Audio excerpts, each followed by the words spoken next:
नमस्कार, सगरमाथा टेलिभिजनको प्रस्तुति एसटिभी च्याटमा यहाँलाई स्वागत छ। म सुनिल दाहाल। वैशाख 30 को स्थानीय तहको निर्वाचनलाई लक्षित गरी दलले घोषणा पत्र सार्वजनिक गरेका छन्। स्थानीय तहमा कसरी विकासलाई अगाडि बढाउन सकिन्छ र विकास केन्द्रित गर्न सकिन्छ, कस्तो हुनुपर्छ स्थानीय तहको विकास र सङ्घ र प्रदेशको जस्तो हो कि स्थानीय तहमा विकासको प्रक्रिया र स्वरूप फरक हुनुपर्छ। अहिले यो विषय बहसको विषय बनेको छ। सबैले स्थानीय तह लक्षित गरेर घोषणा पत्र सार्वजनिक गरेका छन्, तर स्थानीय तहको घोषणा पत्र सार्वजनिक गर्ने बेलामा किन स्थानीय तहलाई भने प्रतिनिधित्व गर्न दलले सकिरहेका छैनन्। स्थानीय तहको घोषणा पत्र स्थानीय तहलाई नै सहभागिता गराउनु पर्छ भन्ने आवाज उठिरहेका छन्। त्यसकारण केन्द्रले होइन स्थानीय तहले नै घोषणा पत्र दिनुपर्छ भन्ने विषय पनि बहसको विषय बनेको छ। अधिकांशले सडक, विद्युत, त्योसँगै इन्टरनेट, खानेपानी लगायतका विषयलाई महत्त्वको साथ घोषणा पत्रमा समावेश गरेका छन्। तर यसपटक भ्युटाउ र गेटको संस्कारको भने यसलाई त्यति प्रश्रय दिएको पाइँदैन, किनकि यो निकै विवादित बन्यो।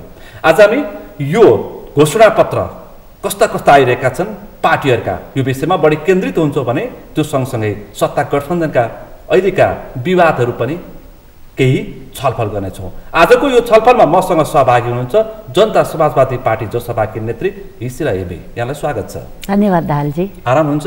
आरामै छु। व्यस्त हुनुहुन्छ? असाध्यै। अब सुरु गरौँ घोषणा पत्रबाट। जरुर। जनता समाजवादी पार्टीले हिजो घोषणा पत्र सार्वजनिक गर्यो। अब के छ ल तपाईको घोषणा पत्रमा? यीबाट छलफल प्रारम्भ के छ भन्दा पनि कस्तो मान्छेले प्रस्तुत गर्यो त्यसमा जाउँ। एउटा त तपाईले के याद गर्नुपर्छ त भन्दाखेरि जनता समाजवादी पार्टी मात्रै यस्तो पार्टी हो जहाँ डाक्टर बाबुराम भट्टराई एउटा चाहिँ नि टाउन प्लानर मात्रै नभएर रिजनल प्लानर पनि हो। डाक्टर बाबुराम भट्टराई है एकातिर उहाँ त्यस्तो छ भने अनि संघीयताको मसियाको रूपमा चिनिने हाम्रो उपेन्द्र यादव हुनुहुन्छ।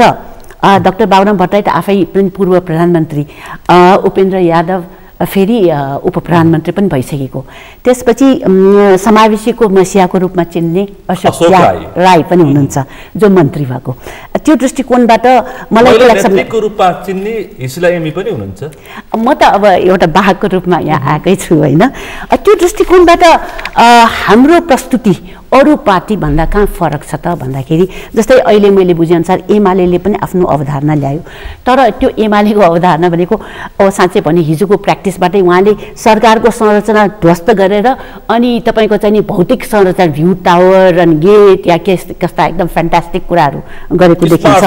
स्मार्ट सिटी, मेट्रो रेल यताउता।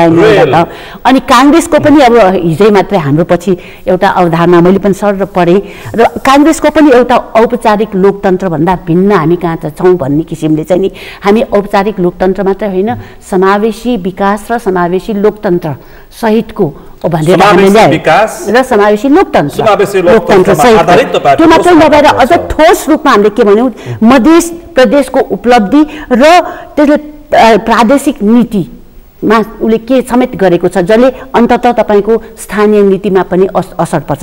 यानि हामीले के गरेछौँ त भन्दाखेरि स्थानीय निकायमा मात्रै सीमित नगरेर कसरी सङ्घीय अनि त्यसरी प्रदेश र स्थानीय निकायको बिचमा प्रतिस्पर्धा पनि समन्वय अनि त्यसको चाहिँ एउटा प्याकेजको अन्तर्गत लिनुपर्छ भनेर सरकारको सहजीकरण समन्वय पनि हुनुपर्छ।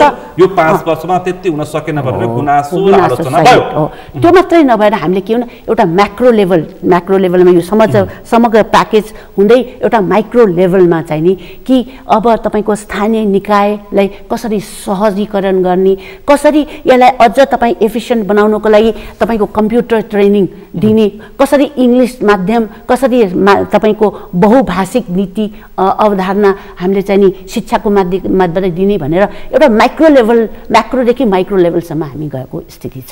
सबैको घोषणा पत्र मैले सरस्वती पढिसकेको छु, समीक्षा पनि गर्दै आएको छु म केही दिनदेखि।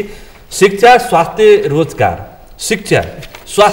रोजगार, सडक, इन्टरनेट, जरुर ऊर्जा खानेपानी विशेष गरी खानेपानी जरुर अझै पनि 753 स्थानीय तहमा खानेपानीको समस्या देखिएको छ।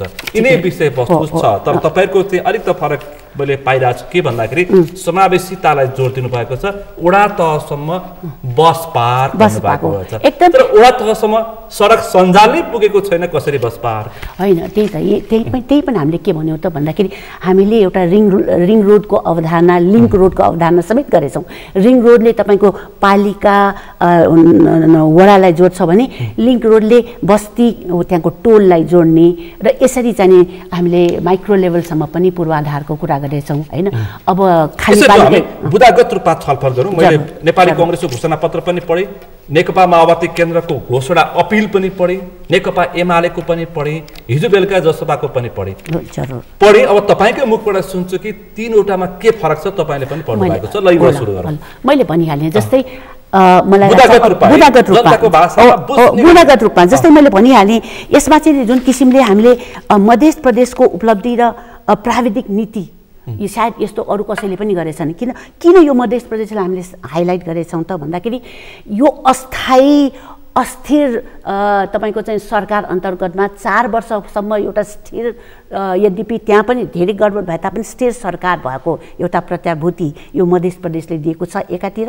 अर्कोतिर प्रादेशिक नीति जुन सङ्घीयताको स्याडोमा र तपाईँको चाहिँ नि स्थानीय निकायलाई अलिकति समृद्ध गरेको अन्तर्गतमा हुँदै पनि प्रादेशिक क्षेत्रमा उसले जुन किसिमले एउटा प्रादेशिक नीतिहरू ल्याएछन् होइन। अब सङ्घीयताले हुन्न भन्दै पनि एउटा चाहिँ नि तपाईँको लोक सेवा आयोगदेखि लिएर तपाईँको पुलिसको एउटा संरचना जुन छ नि प्रादेशिक लेभलको त्यस्तो बनाएको छ।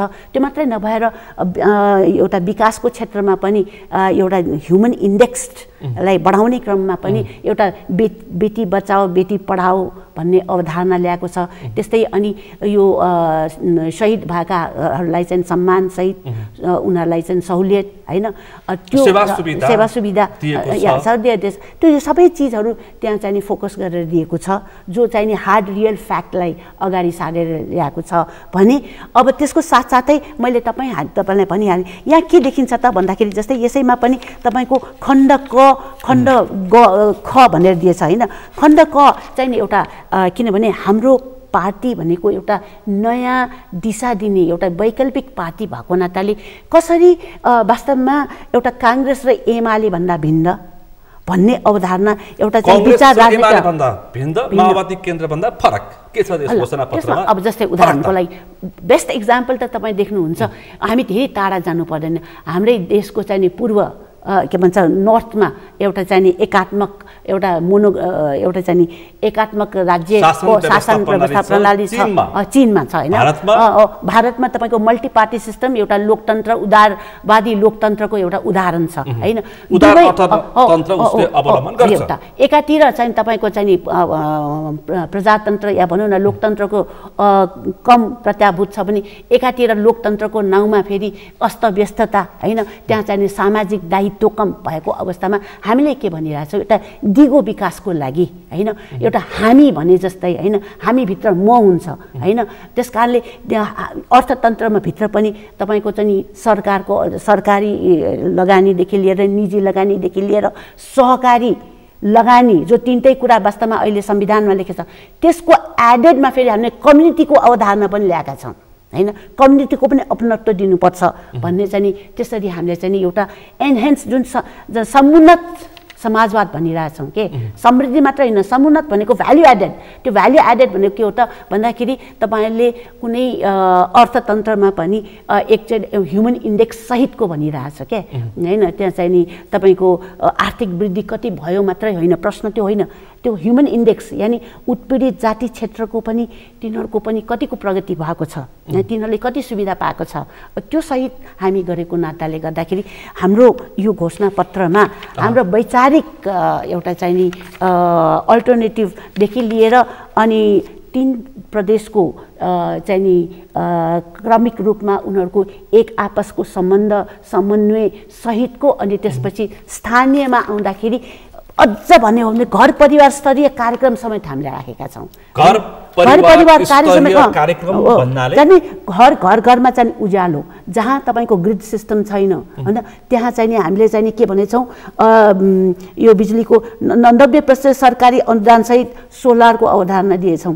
10% व्यक्तिगत पुँजी वाशरुमको व्यवस्था गरी सबै घरमा बिजुली दिने होइन, घर घर उज्यालो। त्यसपछि अनि अर्को चाहिँ नि चुलो बाल्नको लागि पनि तपाईँको बायोग्यासको अवधारणा राखेर यस प्राविधिक सहयोग होइन, सामग्रीमा सरकारी अनुदान गरेर चुलो जलाउने पनि काम। त्यसपछि फोन इन्टरनेट, आजभोलि फोन इन्टरनेट एकदमै अब भनौँ न फ्री रूपमा हुन थालेछ, ठाउँ ठाउँमा बिस्तारै हुन थाल्यो।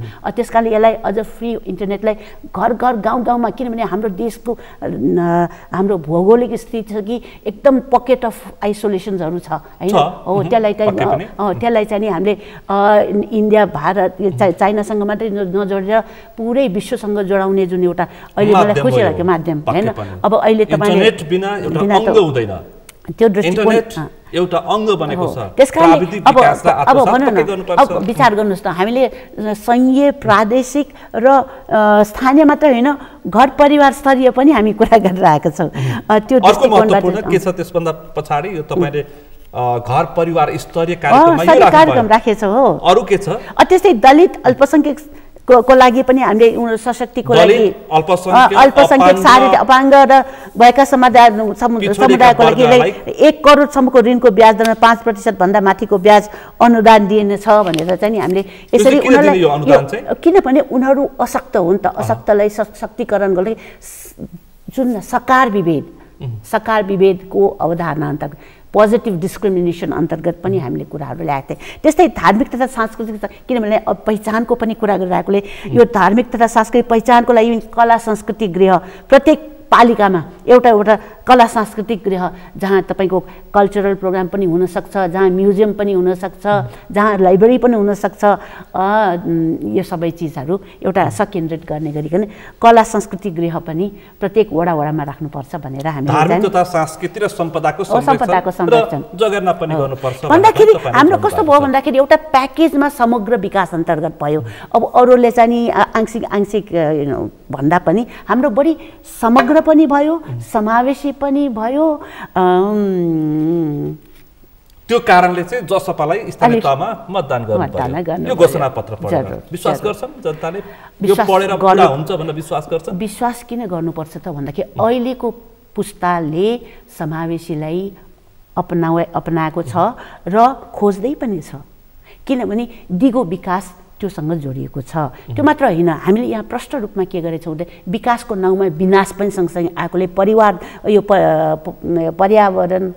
पर्यावरणलाई पनि वातावरण संरक्षणको लागि पनि अत्यन्तै आवश्यकता छ। त्यसलाई पनि प्याकेजमा र खुसीको कुरा गर्ने, भौतिक खुसीको मात्रै कुरा गरेछ भने मानवीय खुसीको पनि कुरा गरिरहेछौँ, स्पिरिचुअल खुसीको पनि कुरा गरिरहेछौँ। त्यो दृष्टिकोणबाट पनि घोषणापत्रमा जोडिएको छ। यहाँ छ नि त, मानवीय खुसी भनेको त्यही त हो, मानवीय खुसी सहित भन्दाखेरि त्यो भौतिक रूपमा मात्र होइन। भट्टराई केही समय अगाडि तपोवन पुग्नु भएको रहेछ होइन? होइन, त्यो त म पनि पुगेछु, मेरै निर्वाचन क्षेत्रमा हो त्यो, 7 नम्बरमा तपोवन छ नि त। त्यो दृष्टिकोणबाट जे होस् एउटा के छ तपाईँको घोषणापत्रमा? अब तपाईँलाई मैले भनिहालेँ त, यो धार्मिक सम्पदादेखि लिएर अब तपाईँको आर्थिकमा पनि एकदम विश्वसँग कसरी जोड्ने र छिमेकीसँग कसरी जोड्ने होइन। विश्वसँग जोड्नको लागि लघु कार्यक्रम, जस्तै उदाहरणको हाम्रो अचारहरू अहिले विश्वमा गइरहेछ है, यो लघु त्यो भयो। अनि के पनि भनेछ भने भारत, चीन र नेपाललाई एउटा भ्याल्यू चेनमा जोड्ने कसरी भनेर, जस्तै उदाहरणको पर्यटन एउटा राम्रो उदाहरण हो नि त होइन, त्यो भ्याल्यू चेन्ज कसरी गर्ने भनेर यसरी विश्व अर्थतन्त्र र रिजनल अर्थतन्त्रलाई पनि जोड्ने एउटा निकाय, एउटा अवधारणा यहाँ दिएको छ। र त्यो मात्रै नभएर कसरी हामीले ल्यान्ड युज प्लानिङमा विशिष्ट गरेर 50 वर्षलाई मध्यनजर गरेर कसरी टाउन प्लानिङ गर्ने होइन, कसरी टाउन प्लानिङभित्र पनि ल्यान्ड युज अन्तर्गत कुन क्षेत्रलाई आवासीय क्षेत्र, कुन क्षेत्रलाई औद्योगिक क्षेत्र, कुन क्षेत्रलाई चाहिँ नि तपाईँको सामूहिक एउटा क्रियाकलाप गर्ने क्षेत्र हैन भनेर यसरी विशिष्टीकरण गरेर कुन क्षेत्रलाई वन मान्ने हैन किन वन पनि इम्पोर्टेन्ट हो हैन त्यो दृष्टिकोणबाट ल्यान्ड युज प्लानिङको बारे पनि एकदम विस्तृत रूपमा यहाँ लेखेको छ मैले भनिहालेँ नि यसमा चाहिँ के छैन नेताहरूबाटै थाहा हुन्छ नि अब बाबुराम भट्टराई भनेको पहिला उसले मास्टर्स नै टाउन प्लानिङ गरेको पिएचडी उहाँले रिजनल प्लानिङ गरेको त्यसमा चाहिँ विकासमा उहाँले अध्ययन गर्नुभएको हो त्यसकारण उहाँलाई घोषणा पत्र बनाउन त आउँछ त्यसमा त्यो मात्र हैन उपेन्द्र हुँदाखेरि पनि उहाँले त्यो एउटा घोषणा पत्रमा उहाँको महत्त्वपूर्ण योगदान हुने गर्छ त्यसमा पनि तपाईले अब संहिताको लागि त लड्नु भएको हाम्रो अब उपेन्द्र यादवजी हुनुहुन्छ हैन त्यसको समावेशीको लागि लडेको अशोक राय त्यसकारण तपाईको घोषणा पत्र उत्कृष्ट छ तपाईले भन्नुभयो यति भन्दैमा जनताले मतदान गर्छन् वैशाख 30 को स्थानीय तहको निर्वाचनमा अब जनताले निर्वाचन मैले के भनिरहेको छु त जस्तो हाम्रो पार्टी बनेको कहिले यहाँ जस्तै यो सर्वदलीयले के हुनु 2074 लाई आधार बनायो हामीले भन्यो त्यो बनाउनु हुँदैन किन हाम्रो पार्टी त्यो 77 मा बनेको तर त्यो हुँदै पनि हामीले जुन एउटा अवधारणा यो घोषणा पत्रलाई जुन किसिमले एउटा समग्र अन्तर्गतको एउटा समावेशी अन्तर्गतको जस्तो संरचनात्मक विकासको कुरा गरिरहेछ है अब जस्तै हामीले ह्युमन इन्डेक्सको कुरा गरिरहेछौँ म्याक्रोदेखि माइक्रो लेभलका कुरा गरिरहेछ है हुँदा मध्य प्रदेशमा समेत हामीले के गरेको ठोस रूपमा गरेको आधारमा मलाई के लाग्छ भने यो आफैले पनि एउटा हाम्रो चुनाव प्रचारको लागि एउटा छाता सबै चिजलाई छाताले ओढिदिन्छ नि घामको लागि पनि छाता चाहियो बेसरी पानी परेको बेला पनि छाता चाहियो त्यो छाताको अर्थ अर्को पनि छ म तपाईलाई सुनाइदिउँ ल भन्नुस् छाता भनेको फेरि स्थानीयता पनि हुन्छ के व्यक्तिले पनि बोक्दै हुन्छ यसलाई त्यो अर्को के छ भने नेपालको एउटा चलन चल्तीको बनाइ के छ भन्दाखेरि दिल्लीमा पानी पर्दा काठमाडौँमा छाता ओढ्छन् नेताले पनि भन्छन् अब दिल्ली मात्रै होइन अब त चीनको पनि चिनीमा पानी पर्यो भने यहाँ छाता ओढ्ने भइसक्यो यो पनि अब एमसीसीबाट थाहा भयो नि त एमसीसीबाट पानी पर्दाखेरि काठमाडौँमा छाता ओढ्छ ओढ्नु भयो एमसीसीले देखाएन ऊ राजनीति स्थितिलाई त्यसकारणले त्यसलाई सन्तुलित हो अब यहीँनिर जनता समाजवादी पार्टीको अवधारणालाई राम्रोसँग बुझ्नुपर्छ किनभने तपाईले मैले भनिहालेँ एउटा एक्सट्रिमिटिज तपाईले चीनलाई एउटा साम्यवादी मात्रै भनेर गयो भने एउटा अतिमा पुग्छ अनि अर्कोतिर उदारवादी मात्रै लोकतन्त्र भन्दाखेरि अति हुन्छ तर हामी त्यो अतिबाट माथि उठेर हैन दुवैले पुग्दैन है हामी भित्र मुख खोज्नुपर्छ हैन ग्लोबल तपाईको चाहिँ नि सिनेरियोलाई पनि ख्याल राख्दै फेरि मूलत रिजनल सिनेरियोलाई हेर्नुपर्छ भन्ने अवधारणा पनि यहाँ राखेको छ हेर्नु के भन्दै आउनु भएको छ भन्दाखेरि विकास र भारतको विकासलाई हेरेर चीनको जनसङ्ख्या र भारतको जनसङ्ख्या हेरेर हामीले यहाँको अर्थनीति बनाउनुपर्छ यति हुँदाखेरि हामीलाई पुग्छ हामी 7 समुद्र पारी पुग्नु पर्दैन भनेर उहाँले भन्दै आउनुभएको छ एक्ज्याक्टली त्यसकारणले अब त त्यसकारणले जनता समाजवादी पार्टीको नयाँ भए पनि वैकल्पिक भने पनि नेपालको भू राजनीति स्थितिमा यो सबभन्दा उत्तम हो यसले मात्रै युक्रेन हुनबाट बचाउँछ तपाईको घोषणा पत्र मैले पढ्दाखेरि सेवा सुविधा धेरै छुट दिने कुरा उठेको छ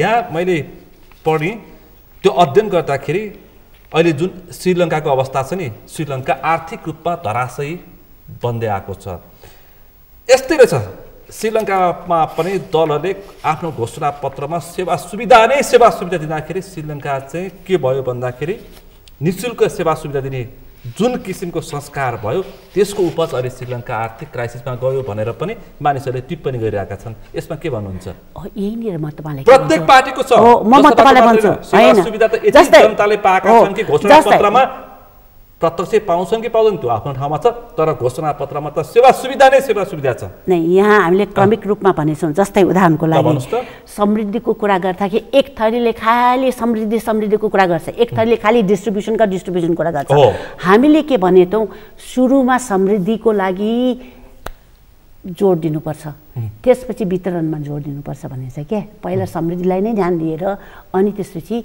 सामाजिक वितरणतिर ध्यान दिनुपर्छ भन्ने छ एकातिर अर्कातिर के छ जस्तै उदाहरणको लागि अब खाने पानीमा पनि के भन्छ यो बिजुलीमा पनि के भन्छ 200 रुपैयाँ भन्दा कम भएकोलाई चाहिँ नि शुल्क गराइदिने भनेर भनिरहेको 200 रुपियाँ भन्न। त्यस कारणले यहाँ पुरै मात्र त्यो सुरुवात जस्तै अब सबै होइन त यहाँ कुरा के हो त सबै जस्तै उदाहरणको लागि अब इन्डियाको तपाईँले कुरै गर्ने हो भने त्यहाँको चाहिँ नि त्यो दिल्लीको के पार्टी आम आदमी निःशुल्क पुरै निःशुल्कै गरिदिएछन्। तर हामीले त्यो पुरै निःशुल्क हामी गर्ने स्थितिमा छैन होइन भनेर नि हामीले चाहिँ नि भारतको क्रय शक्ति र नेपालको क्रय शक्तिमा त फरक त छ नि, हाम्रो त्यो क्षमता छैन नि त। त्यसकारणले त्यसैले त हामीले 200 सम्मको भनेर यहाँ भनेछौँ नि त, त्यसकारण पुरै त भने छैन नि। त्यसकारण हामी एकदम प्र्याक्टिकल भएर हामीले लैङ्गिक मैत्री एउटा चाहिँ वातावरण बनाउन खोजिरहेछौँ हैन। त्यो दृष्टिकोणबाट मलाई लाग्छ हाम्रो जतिको एउटा माइक्रो लेभलमा गएर कुरा गर्ने जस्तै कृषि पशुपालनमै हैन हामीले चाहिँ कसरी साना सहकारीलाई चाहिँ व्यावसायिक खेती गर्नको लागि हैन एउटा सहुलियत ब्याज दर भनेर भनेका छौँ। कृषि औजार उत्पादन गर्नको लागि 5 करोडसम्म लिएको ऋणलाई 5 भन्दा बढीको ब्याज रकम अनुदान रूपमा उपलब्ध गराउने व्यवस्था। यिनी माइक्रो लेभलमा गएछौँ। एकीकृत सेवा जे चिज पनि एकीकृत सेवा यहाँ चाहिँ कस्तो हुन्छ जस्तै उदाहरणको लागि कृषिमा जस्तै कृषिमा के हुन्छ तपाईँ उत्पादन गर्यो तर वितरण गर्ने बेच्ने चाहिँ प्याकेजमा गरिरहेछ हामीले। किन एकीकृत उत्पादन सङ्कलन बिक्री केन्द्रको स्थापना एकीकृत सेवा शीत भण्डार जे चिज पनि प्याकेजमा हामीले गरिरहेछौँ के। किन त्यो प्याकेज नगरिसकेपछि उत्पादन मात्रै तपाईले जुन उत्पादन भनिरहनु भएको छ अहिले यो जुन हाम्रो अर्थतन्त्र रेमिट्यान्स घट्दाखेरि अर्थतन्त्रमा प्रभाव पर्यो। रेमिट्यान्स 13%बाट 6.5 मा झर्दाखेरि अहिले इकोनोमिक क्राइसिस भयो भनेर विश्लेषण भइरहेछ। त्यो बाँझो खेतलाई उत्पादनमा विकास गर्न र त्यो बेरोजगारीलाई गाउँमा राख्न तपाईहरुको घोषणापत्रमा के छ? एकदम ठिक। वैदेशिक रोजगारमा गएका मान्छेलाई पनि हामीले के भनेछौँ त ती युवाहरूलाई कमाएको पुँजी जलविद्युतमा राख्न लगाएर छुट्टै कोष खडा गर्ने भनेर यहाँ दिएछ। बेरोजगार युवाहरूको लागि वैदेशिक रोजगारमा गएकाहरूलाई उसको कमाएको पुँजीलाई जलविद्युतमा उद्योगमा लगाउने र एउटै छुट्टै कोष खडा गर्ने ताकि त्यो कोषको माध्यमबाट उसको व्यक्तिगत आफ्नो परिवारको के समस्या पर्यो भने पनि लगानी गर्न सक्छ। त्यही पैसा फेरि तपाईको जलविद्युत लगायत अरूमा पनि लगानी गर्न मिल्ने गरिकन हामीले चाहिँ अवधारणा राखेका छौँ। दैनिक 1500 एयरपोर्ट पुगेर खाडी पुग्ने त्यो युवाको लागि त्यो व्यवस्था बाँझो खेत के गर्ने बाँझो खेतको लागि पनि हामीले के भनेछौँ लिजमा दिने एउटा अवधारणा हुनुपर्छ भने यहाँ लिजको अवधारणा पनि दिएछ।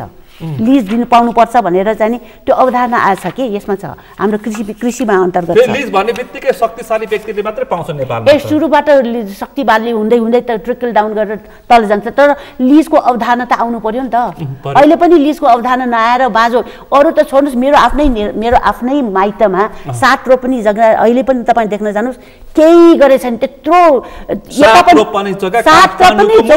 मात्रै एउटा 3 ठाउँमा चाहिँ रोड गइरहेछ। 3टा रोड म तपाईँलाई लग्छु यहाँ पनि रोड छ यहाँ पनि रोड छ यहाँ पनि रोड छ तर झाडी उम्रिरहेछ त्यहाँ म अहिले लगिरहन्छ। किनभने त्यो लिज अवधारणालाई चाहिँ अनिवार्य नगरासम्म अनिवार्य गर्यो भने त उसले लिज गर्नु पर्यो।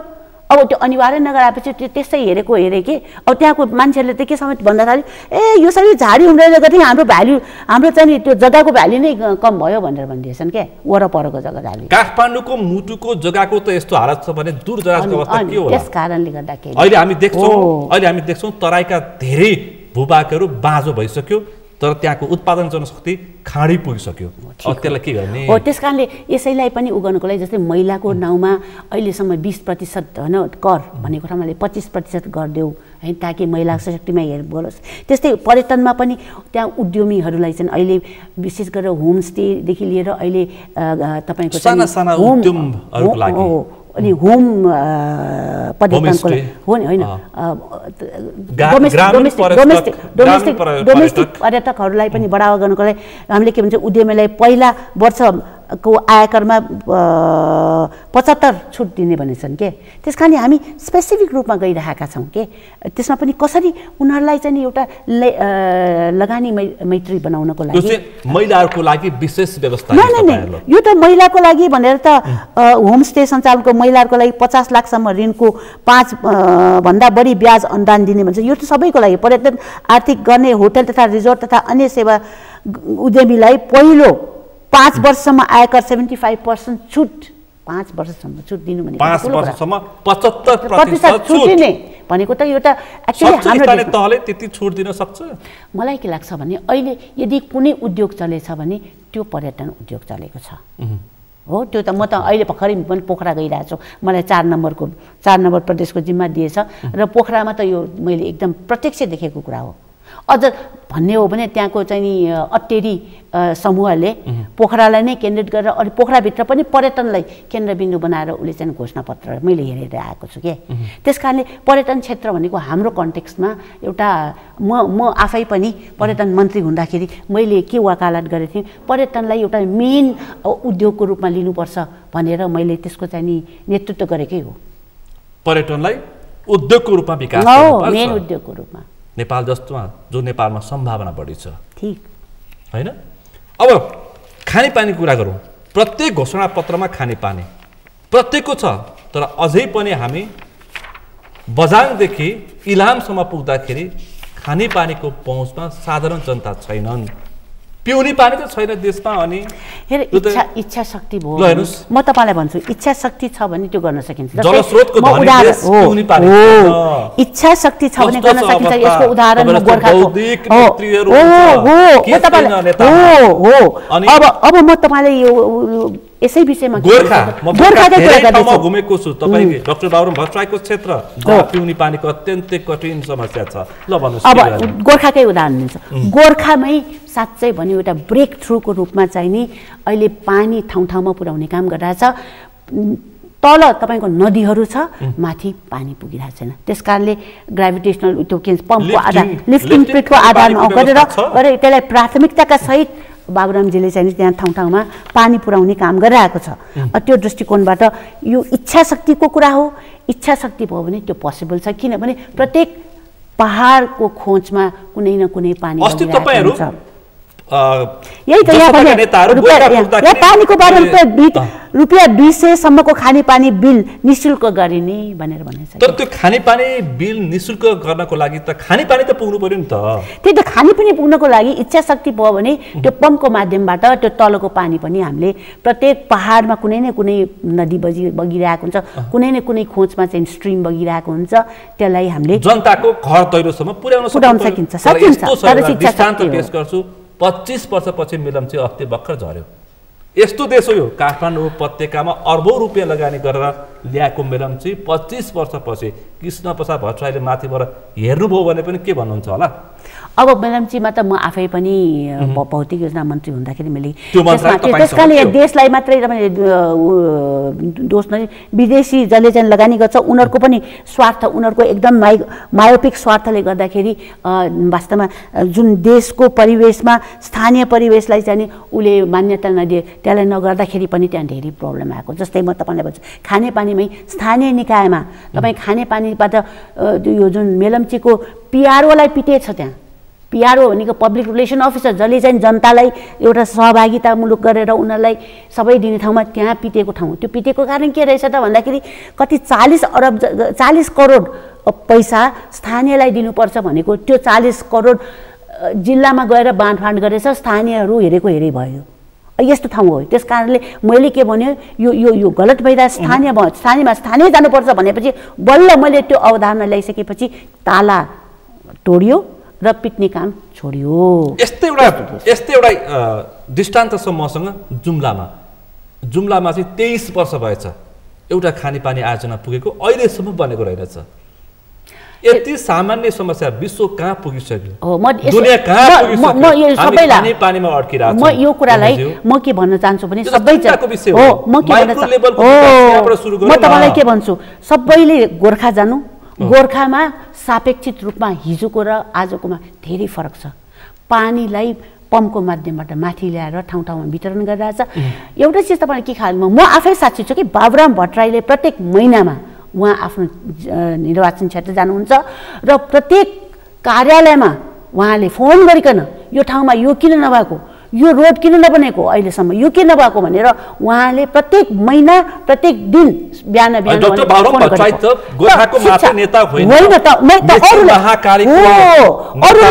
पनि सानो सानो बाबुराम भट्टराई हुनु पर्यो के। एउटा होइन मैले भन्नु प्रधानमन्त्री जस्तो मान्छे प्रधानमन्त्रीले एउटा माइक्रो लेभलमा गएर लौ न जी यो गरिदिनु पर्यो, लौ न यो जी गर्नु पर्यो भनेर मैले सुनेको छु। भनेपछि कस्तो छ यो देशको व्यवस्थापन संरचना कस्तो छ? एउटा पूर्व प्रधानमन्त्रीले एउटा सामान्य अधिकृतलाई फोन गरेर विकास गरिदियो, त्यहाँ बजेट हालिदियो भन्नुपर्ने अवस्था छ। अनि कस्तो अवस्थाको राजनीतिक संस्कारको विकास गरेको छौँ हामी। हो त्यस कारणले प्रत्येकले पनि त्यही गर्नु पर्यो। के गर्ने, मन्त्री भएको बेलामा म तपाईँलाई भनौँ, म मन्त्री भएको बेला मैले एउटा मात्रै काम गरेन। त्यो भनेको एउटा फाइल एउटा विभागबाट अर्को विभागमा म आफै व्यक्तिगत रूपमा दिन गएन। म बिहान 9 बजेदेखि 6 बजेसम्म त्यो मन्त्रालयमा बसेर काम गर्थेँ। यहाँसम्म कि मेरो सचिवले के समेत भन्यो भने, मन्त्रीज्यू तपाईँ त पोलिटिसियन हो, तपाईँ राजनीतिक काममा जानुहुन्न कि क्या हो, भाषणमा जानुहुन्न कि क्या हो समेत भन्यो क्या। म त्यसरी प्रतिबद्ध भएर मैले काम गरेँ कि यहाँ त्यस्तै मान्छे चाहिएको छ। जब तपाईँ मन्त्री भइसकेपछि यो भाषण शासन बरु अरू तल्लकै मान्छेलाई दिन लगाएर ठुलो ठुलो योजनामा जाने एउटा कुरा हो। यो सानो सानो कुरामा गएर बेकारमा टाइम वेस्ट गर्ने त्यो खत्तम छ। त्यसले गर्दाखेरि मन्त्री पनि एफिसियन्ट भएको छैन क्या। त्यस्तो अवस्था छ। अब हामीले शिक्षा, डाक्टर भट्टराईको अत्यन्तै महत्त्वपूर्ण विषय भनेको शिक्षा र स्वास्थ्य, रोजगारको कुराकानी गरौँ। शिक्षा र स्वास्थ्य, जहाँ अब कुरा गर्छु म, एउटा गाउँपालिकामा एउटा एम्बुलेन्स छैन यो देशको। अब शिक्षाको कुरा एम्बुलेन्सको त शिक्षामा परेन, स्वास्थ्यमा पऱ्यो। शिक्षाको कुरा गर्नु भन्नुहोस् त। एक पालिकामा एक नमुना विद्यालय बनाउने भनेर नमुना मोडल स्कुल एउटा पनि छ। बहुभाषिक नीति पनि प्रयोग गर्नुपर्छ। बहुभाषिक नीतिमा आधारभूत लेभलमा चाहिँ नि मातृभाषा बोल्न लाउनुपर्छ। त्योभन्दा माथि प्रादेशिक भाषा, अनि त्यसपछि इङ्ग्लिस भाषाको पनि कुरा गरेछ उसले। के भन्छ भने प्राविधिक विषय साइन्स होइन, अनि त्यसै कम्प्युटर जस्तामा चाहिँ नि माध्यम इङ्ग्लिस हुनुपर्छ। विज्ञान जस्तै गणित, विज्ञान, स्वास्थ्य विज्ञान लगायत आधुनिक विषयको पढाइ अङ्ग्रेजीमा हुनुपर्छ भनेछ भन्दैछ होइन। कति ठोस भएको छ। त्यस्तै के पनि भनेछ नि, जहाँ तपाईँको घर बस्तीहरू स्कुलभन्दा 1 घन्टाभन्दा लामो भयो त्यहाँ होस्टेलको अवधारणा ल्याउनुपर्छ, त्यहाँ होस्टेल सहितको स्कुल हुनुपर्छ भनेर कति ठोस भएर उहाँले चाहिँ नि शिक्षाको बारेमा कुरा गरिरहेको छ। एउटा स्कुलमा, एउटा विद्यालयमा तपाईँले इन्टरनेटको व्यवस्था सहितको, कम्प्युटर सहितको इन्टरनेटको व्यवस्था भन्नुभएको छ, तर त्यसको भौतिक संरचना चाहिँ कस्तो छ? टिनको छानो पनि छैन कति ठाउँमा यो विद्यालयमा। अब पहिला त सुरुवात त म एउटा चिज भनौँ, भौतिक संरचनाबाट म भन्छु अहिले म तपाईलाई भन्छु, तर यो होइन, तर म एउटा चिज भन्छु। यो ठुलो भूकम्प आइसकेपछि अहिले स्कुल निर्माण गरेको यति लोभ लाग्दो छ। यसो हेर्दाखेरि प्राइभेट स्कुल जस्तो देखिन्छ, कति राम्रो भयो, तर स्कुल त्यो गुणस्तर नहुँदाखेरि त्यो स्कुल संरचना छ तर विद्यार्थी छैन, भित्र विद्यार्थी छैन। त्यस कारणले पनि यहाँ इन्टरनेट, कम्प्युटर अनि इङ्ग्लिसको अवधारणा, बहुभाषीको अवधारणा त्यसै ल्याएको होइन। मान्छेलाई भूकम्प प्रभावित जिल्लामा चाहिँ बन्यो, तर बैतडी र ताप्लेजुङमा चाहिँ बनाएको छैन। छानो मुनतिर स्कुलमा विद्यार्थीहरू पानी परेको बेलामा भिजेर पढ्न बाध्य छन्। अब त्यसलाई पनि माइक्रो लेभलमा गएर हेर्नु पर्यो। त्यस कारणले त्यहाँ पनि जस्तै मध्य प्रदेशले जुन ठोस नीतिहरू ल्याए नि, तिनीहरूले पनि त ल्याउनु पर्यो। छाउपडीको विरुद्धमा जसरी यिनीहरूले बेटी बचाओ बेटी पढाओ भन्ने अवधारणा ल्यायो होइन, अनि कृषिमा ऋण मुक्त पनि गरेछ कति समय हो। यस्ता ल्याउनु पर्यो के, एकअर्काबाट सिक्नु पर्यो। जस्तै उदाहरणको लागि अस्ति मात्रै मैले न्युज पेपरमा पढेँ, 4 नम्बर प्रदेशको चिफ मिनिस्टर यता चाहिँ मधेस यो 2 नम्बरमा गएर अध्ययन गर्न गयो। मलाई कति खुसी लाग्यो। हो त्यस्तै 2 नम्बरको प्रदेशको चिफ मिनिस्टर पनि उतामा जाओस् न, के भन्छ तपाईँले भने जस्तै सुदूरपश्चिममा जाओस् न, के उसले त्यहाँ पाउँछ, के दिन सकिन्छ। यस्तो इन्टरेक्टिभ जुन छ नि, यो अवधारणा भनेको हाम्रो पार्टीले विशेष गरी, किन सङ्घीयता अनि त्यसपछि तपाईको प्रादेशिक अनि त्यसपछि स्थानीयलाई सङ्घ प्रदेश र स्थानीय तहको समन्वयबाट एउटा प्याकेजको एउटा प्याकेजको रूपमा ल्याउनुपर्छ भन्ने अवधारणा सायद पत्रमा तपाईले अरूले जति जोड दिएछ अरूले दिएको छैन। अब अर्को विषय अब स्वास्थ्यमै कुनै हो।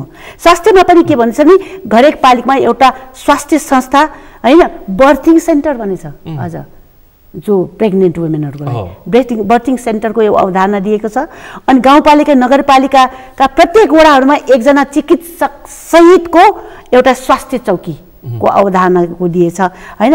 अनि त्यसपछि नगर उपमहानगर महानगरपालिकाहरूको जनसङ्ख्याको अनुपातमा कम्तीमा क्रमशः भनिरहेछ क्रमशः 5-15 बहुविशेषज्ञ सेवा सुविधा सहितको अस्पताल स्थापना गरे एकदम माइक्रो लेभलमा गएको छ। त्यस्तै 5 वर्षभित्र सबै स्तरका पालिकाहरू नागरिकको स्वास्थ्य बीमा भनेछन्।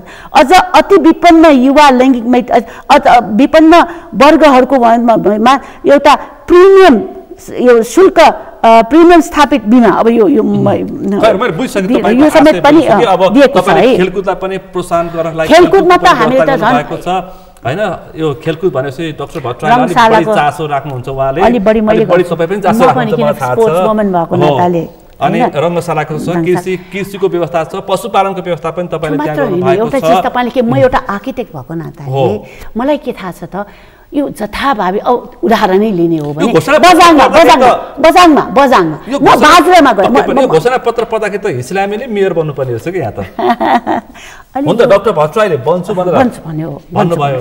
त्यो बन्छु भनेपछि हैन यसको भ्याल्यु एड कति माथि भयो। अहिले त प्रदेशको हाम्रै के 4 नम्बर प्रदेशको कृषि के कानुन मन्त्रीले के भन्छ म यो सबै छोडेर म बरु मेयर बन्न आउँछु। काठमाडौँका सांसद रामवीर मानन्दरले काठमाडौँ महानगरपालिकाको मेयरको लागि दौडिनु भयो नि त्यो खुसीको कुरा हो। विस्थापित पाउनुभयो तर उहाँलाई पनि लालसा रहेछ किनकि एउटा मन्त्रालयमा 2 अर्ब जति बजेट हुन्छ खेलकुदमा तर काठमाडौँ महानगरपालिकामा 36 अर्बको बजेट हुन्छ। त्यो मात्र होइन अन्तर्राष्ट्रिय रूपमा हेर्ने हो भने अहिलेको बेलायतको जोनसन छ नि जोनसन दुईचोटि लन्डनको मेयरको प्रतिनिधित्व गरेर उहाँ प्रधानमन्त्रीसम्म त्यो मात्र होइन फ्रान्समा एउटा राष्ट्रपति भएको मान्छे मेयरमा लड्न गयो नि त फेरि फ्रान्सको चाहिँ त्यसकारणले अब त्यहाँको हावा अलिअलि यहाँ हुन लाग्छ र त्यसलाई अझ बहाकावा अलि माथि ल्याउने काम बाबुराम भट्टराईले त्यसकारण स्थानीय तह थन्काउने मात्रै होइन नेताहरूलाई होइन कि विकास बनाउने विकासको सुरुवात त्यहाँ रहेछ भन्ने कन्सेप्ट सुरु भएको छ हैन पोलिटिशियनको नयाँ विचारको लागि प्रस्थान बिन्दु नै त्यहाँबाट हुन्छ। तपाईहरुको घोषणा पत्रमा smart city metro rail view tower यो के रे गेट केही रहेनछ त छैन हामी त्यसमा विश्वास गर्दैन अहिले यो स्टेजमा विश्वास गर्दैन किनभने आधार यो 5 वर्ष यो संहिताको पहिलो हामीले परीक्षा गर्यौं नि स्थानीय तहमा देशभर भ्यू टावर टुच्चे डाँडोमा 21 तले भ्यू टावर खेतको बारीको पाटोमा बाटो छैन गेट अनि पैसा जति सबै नेताको खल्तीमा मेयरको खल्तीमा वडा अध्यक्ष खल्तीमा त्यो भिजन नभएको के त्यो भिजन नभएकोले गर्दा हामी भिजन सहित आएको भिजन सहित ठोस स्थितिमा आएको त्यो दृष्टिकोणबाट मैले अझै म फेरि पनि एउटा कुरा छुटेछ यहाँ छ भन्नुस् त के छुटेछ भन्दाखेरि चाहिँ अहिले जुन किसिमको विकृति स्थानीय तहमा देखिएको छ तपाईलाई पनि थाहा छ कमिसनको चक्करमा मेयर उपमेयर भनेर कतिवटा घटना सार्वजनिक भयो त्यसलाई कारबाही गर्न के गर्ने लोकपालको अवधारणा अरु कुन पार्टीले दिएछ लोकपालको अवधारणा त्यही त भ्रष्टाचारलाई चाहिँ नि तपाईले कोही पोलिटिशियनले गर्ने पोलिटिक्सबाट बाहिर टोटल स्वतन्त्र मान्छेलाई लोकपाल बनाएर उले चाहिँ नि प्रत्येक तहको सरकारलाई चाहिँ नि अनुगमन गर्ने र उसमा कानुन क्षेत्रमा गरे यसलाई कारबाही गर्ने भन्ने चाहिँ अवधारणा छ।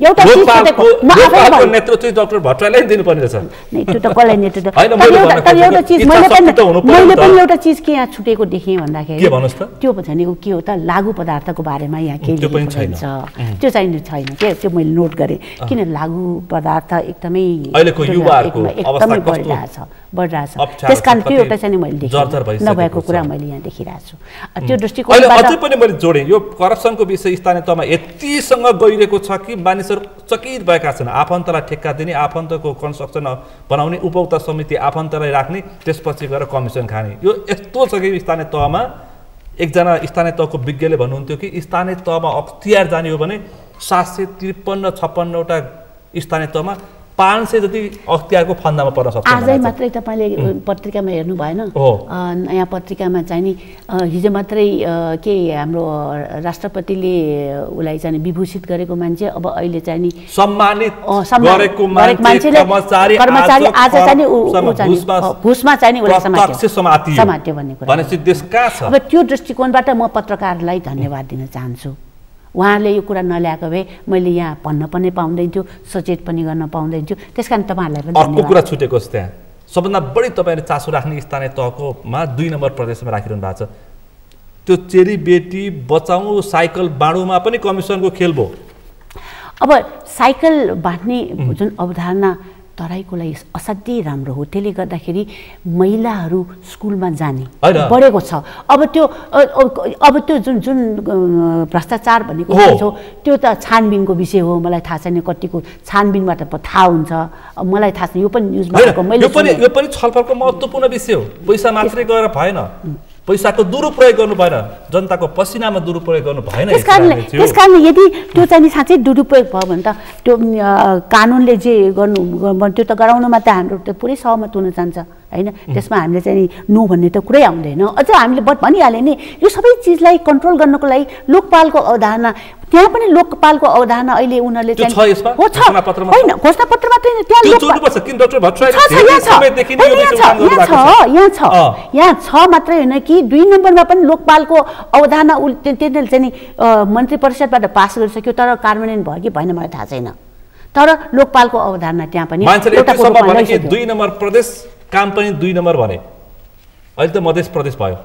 पहिला 2 नम्बर प्रदेश काम पनि 2 नम्बर भयो। हैन यहाँ हेर्नुस्, मध्य प्रदेश आफै पनि नामाङ्कन हुनु भनेको पनि एउटा संहितालाई सुनिश्चित पहिचानलाई सुनिश्चित गर्ने गरिकन यदि कुनै प्रदेशले नामाङ्कन गरेछ भने सुरुवात श्री गणेशम कले गरेछ त भन्दाखेरि प्रदेशले गरेको छ।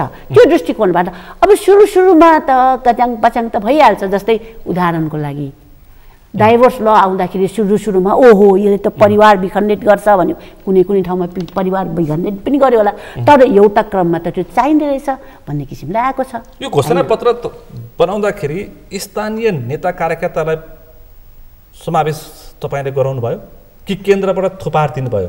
यो घोषणापत्र हामीले बनाएका छौँ, तिमीले लागू गर हैन। जस्तै किनकि मैले भन्न खोजे बझाङको घोषणापत्र र बझाङको स्थानीय तह र पशुपतिनगरको स्थानीय तह फरक छ के?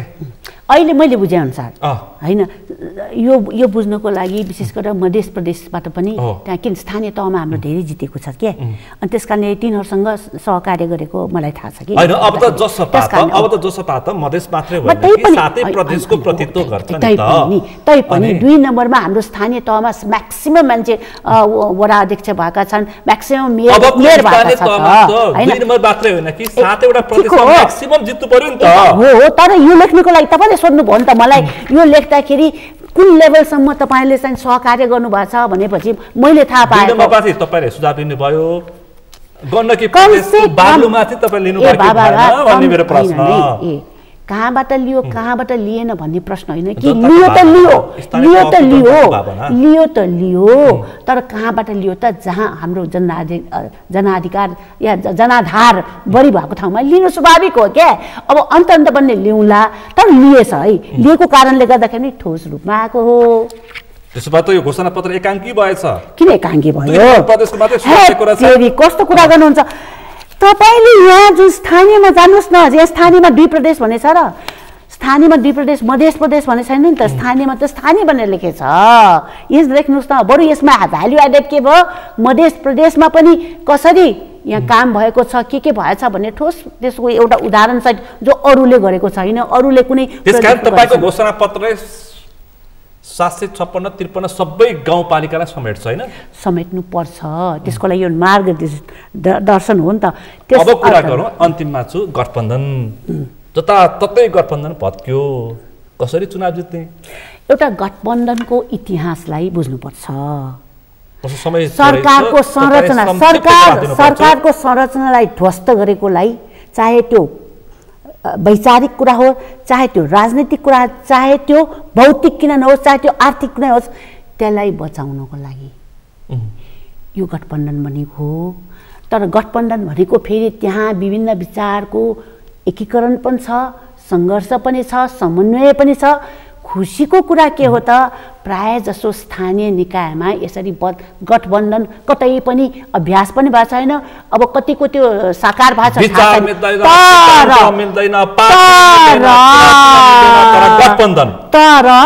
तर महानगरपालिका र उपमहानगरपालिकामा सबैले सिग्नेचर गरेर यो भाग तिम्रो, यो भाग तिम्रो, यो भाग तिम्रो भनेर दियो। त्यो आफै धेरै उपलब्धि हो।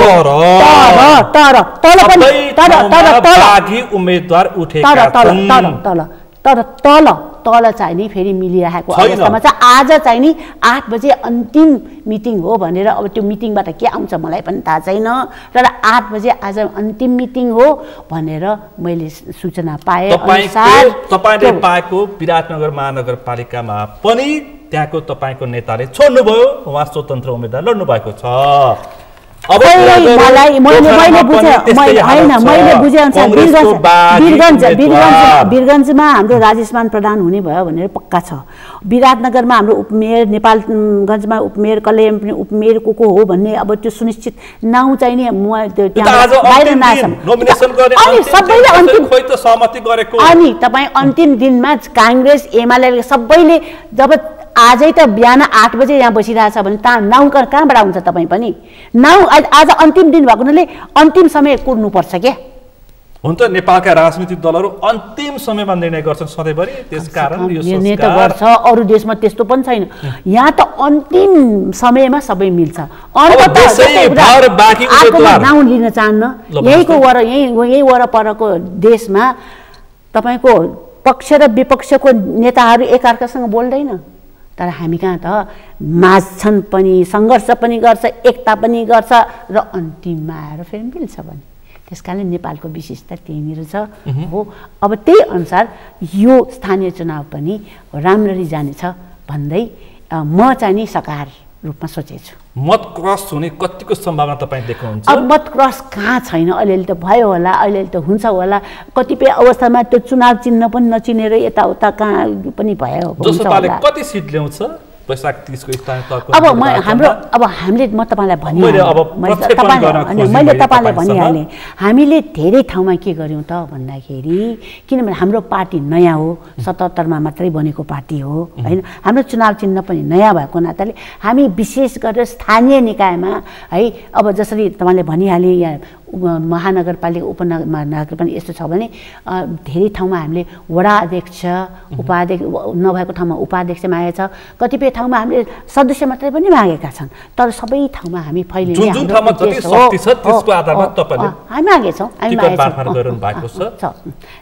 मैले अब अलिकति मूर्त रूपमा कुराकानी गर्न चाहिँ प्रक्षेपण गरौँ। अब म भन्दा प्रक्षेपण गर्न गाह्रो छ, किनभने अहिले पनि आज तपाईको पार्टी त हैन, म तपाईलाई मधेसमा अलि पकड हो, त्यहाँ फुटेको छ, को फुटेको छैन, को जुटेको छैन है। तपाईले कुरै गर्ने भने को फुटेको छ, को फुटेको, सबैको त्यस्तो हालत छ।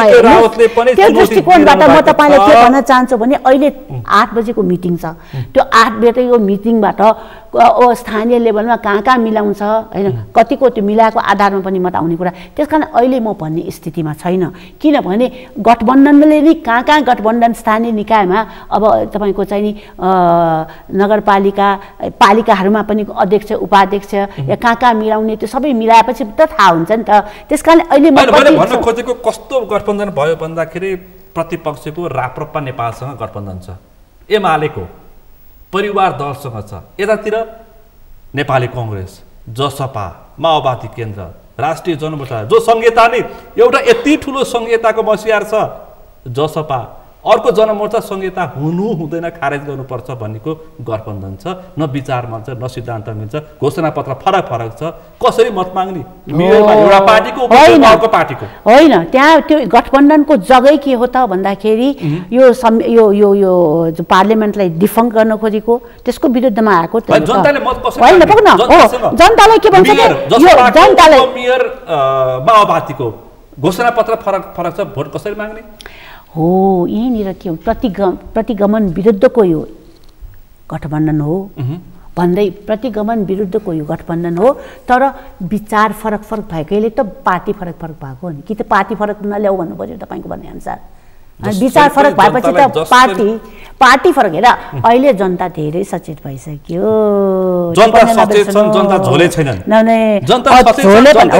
झोले नभएकै कारणले गर्दाखेरि अब तपाईँको अटेरी पार्टी जस्तोलाई चाहिँ नि अब आइरहेछ। यो पोखराको अटेरी पार्टी, अब कुनै बेला विराटनगरको पनि अर्को अटेरी पार्टी आउला। मलाई त खुसी लाग्छ अटेरी पार्टी आयो। काठमाडौँ महानगरपालिकामा पनि अटेरी आयो हुन्छ। त्यस्तै काठमाडौँ नगरपालिकामा एमालेबाट केशव स्थापित अथवा कांग्रेसबाट केशव स्थापितको कुरा गर्ने हो भने ऊ महिला विरोधी मान्छे पनि हो। उसको विरोधमा तपाईँकै एउटा चाहिँ नि महिला कर्मीले चाहिँ नि म माथि चाहिँ नि महिला के भन्छ यौन दुर्व्यवहार हो भनेर गएको छ। त्यसकारणले केशव स्थापित मैले राम्रोसँग चिनेछु, किनभने म मन्त्री भएको बेला उसलाई चाहिँ त्यो राख्दाखेरि उसले कुन हालतमा उसले चाहिँ नि काम गर्यो भन्ने मलाई थाहा छ। केशव स्थापितलाई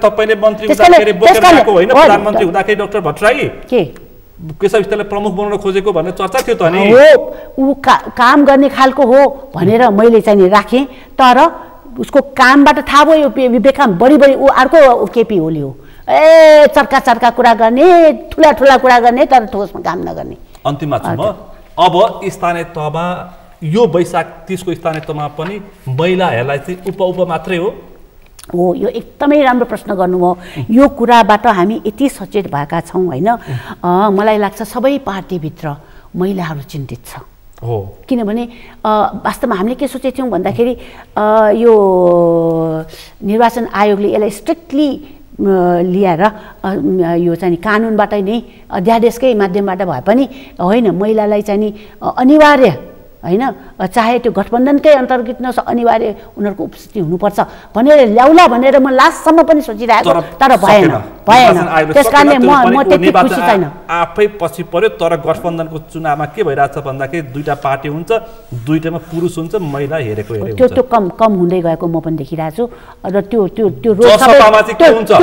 रोग सबै पार्टीमा छ। हाम्रो पार्टीमा पनि छैन भन्दिनँ, हामीले कुरा उठाइरहेका छौँ होइन। तर हाम्रो पार्टी पनि अरू पार्टी सरह यो कुरामा चाहिँ नि अलिकति भनौँ न, यद्यपि हामीले सीमान्तकृत महिला यताको कुरा गरेर, जस्तै उदाहरणको लागि यही उपमेयरमा पनि एकजना म नाउँ लिन चाहन्छु, 1-2 महिला ल्याउनुपर्छ भनिरहेको छ। त्यहाँ त कुटाकुट हुन थाल्यो भनेछन् के, त्यस्तो पनि स्थिति छ के। त्यो दृष्टिकोणबाट म तपाईँलाई के भन्न चाहन्छु भने नेपालको परिवेश यस्तो छ जहाँ त्यसकारण त परिवर्तन गर्नुपर्छ इस्लामीज्यू, त्यसकारण त तपाईँ नेत्री हो भनेर हामीले मानेको त। Thank you. अनि त्यसमा तपाईँहरूको ठुलो भूमिका छ, किनभने विकृतिलाई उजागर गर्न हाम्रो मुखबाट आउनुभन्दा अगाडि तपाईँहरूको मुखमा आउँछ, बल्ल अनि हामी खोज्न जान्छौँ के। त्यो दृष्टिकोणबाट तपाईँलाई पनि धेरै धन्यवाद। अत्यन्तै व्यस्त समयमा तपाईँले यो थोरै भए पनि समय निकालेर यो संवादमा सहभागिता जनाइदिनु भएकोमा विशेष रूपमा आभार व्यक्त गर्न चाहन्छु। र यसमा पनि अब पहिलो यो घोषणा पत्रमा पहिलो घोषणापत्र सार्वजनिक भइसकेपछि पहिलो अन्तर्वार्ता दिने नेतृत्व तपाईँ हो होइन? घोषणा पत्र मध्येकै पनि पहिलो भनेछन् क्या। विशेष आभार व्यक्त तपाईलाई धन्यवाद। आज हामीले विशेष गरी स्थानीय तहको निर्वाचन केन्द्रित दलहरूको घोषणा पत्र र दलको घोषणा पत्रमा के छ र यो आश्वासनको पोको मात्रै हो कि कामै हुन्छ भन्ने विषय प्रसङ्गमा केन्द्रित रहेर छलफल गऱ्यौँ। आजको छलफलमा सहभागी हुनुहुन्थ्यो जनता समाजवादी पार्टीकी नेत्री हिसिला एमी। आज विषय प्रसङ्ग यति नै। भोलि अर्को विषय प्रसङ्ग साथ एसटिभी च्याटौनी वाचा गर्दै म सुनिल दाहाल पनि चाहन्छु। सगरमाथा टेलिभिजन हेर्दै गर्नुहोला। नमस्ते।